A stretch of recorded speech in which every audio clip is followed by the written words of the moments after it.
Welcome back to Penn and Teller Fool Us, home of the quickest hands and minds on TV. Let's meet our next magician. Magic's everything to me. I'm very much driven on big and movement and energy. I'm not a sit-down kind of guy. My wife and I decided to open up our own theater in Niagara Falls. It's really been a big challenge. Creative freedom is probably the biggest thing the theater's offered me. I can do whatever I want. We can make people disappear, reappear. We can do whatever we want to fantasize. But that also comes with a bit of a problem. I am now responsible for everything that doesn't work. We have 5 tigers. We have a lot of birds in the shows. Owning the theater comes down to hard work. It sounds easy. Open up a magic show, people will come. But it takes a lot of time, a lot of energy, and you have to love it. If you don't, it's going to eat you up quick. Our next performer comes to us from Niagara Falls and arrived here by barrel. So please welcome Greg Frewin.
Alyson.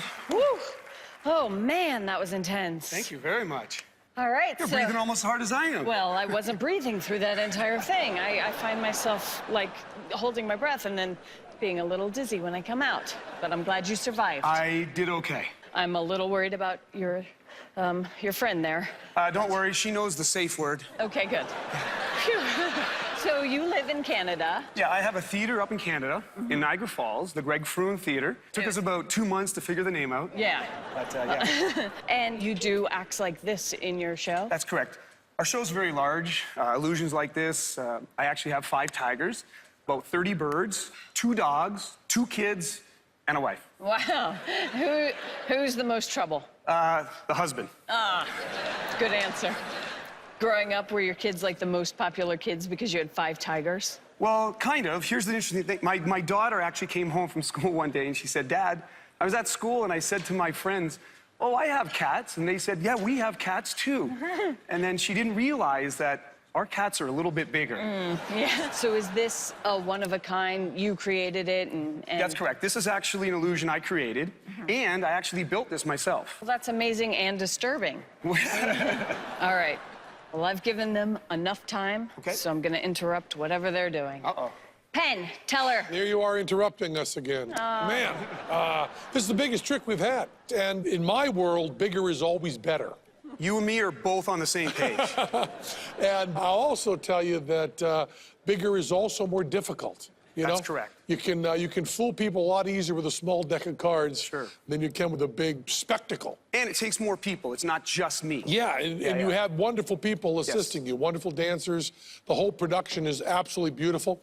You know, there's a technique in magic, and I'm going to say the words here because your use of it is so good that I can almost give it away without giving it away because you've misdirected from this principle so well. You're using black art, which is a 19th century term, and it's a way for the light to hit the iris and confuse it so that people can become invisible. It's really a wonderful technique. The really crude way of thinking of it is I get a portrait of Elvis at home. Of course, I live in Vegas. You got to have a portrait of Elvis, and it's got to be on velvet. That's what we do here in Vegas. We do pictures of Elvis and Jesus on velvet, and when the light hits it just right, all I can see is Elvis.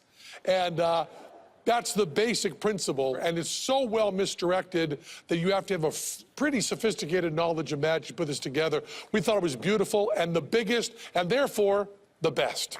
Thank you very much. So do they understand how you did it? Yeah, they've got an idea how we did it. They do. Now, can I ask you a question? Sure. Did I entertain you? Tremendous. Thank you. It's fabulous. You've entertained all of us. Thank you so much. Greg Frewin. Thank you.